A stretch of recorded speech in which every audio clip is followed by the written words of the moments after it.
பொதுவா நிறைய பேருக்கு ஒரு பயம் உண்டு. நமக்கு வாழ்க்கையில நல்லதே நடக்கல அப்படின்னா, யாராவது நமக்கு ஏதாவது செஞ்சிருப்பாங்களோ?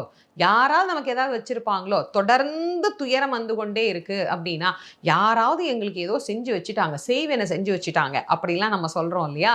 இதையெல்லாம் நீக்கக்கூடியது எது தெரியுமா? சேவல் தான். சேவல் சாதாரணமான சேவல் இல்ல. முருகப்பெருமானுக்கு கொடியாக விளங்குவதே அந்த சேவல் தான். அது மேலிருந்து கூவுதாம். கொக்கரக்கோ அப்படின்னு கூவி, ஞான சூரியன் வருகிறான் எல்லோரும் எழுந்திருங்கள் அப்படின்னு நம்ம எழுப்புமா.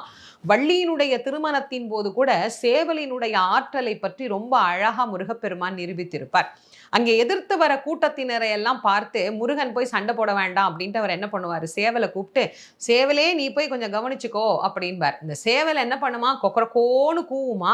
எதிர்த்து வந்த வேடர்கள் எல்லாம் மாண்டு போவார்கள் அப்படின்னு நமக்கு பேசுகிறது சேவலினுடைய ஆற்றலை பற்றி. அப்போ சேவல் என்பது எவ்வளவு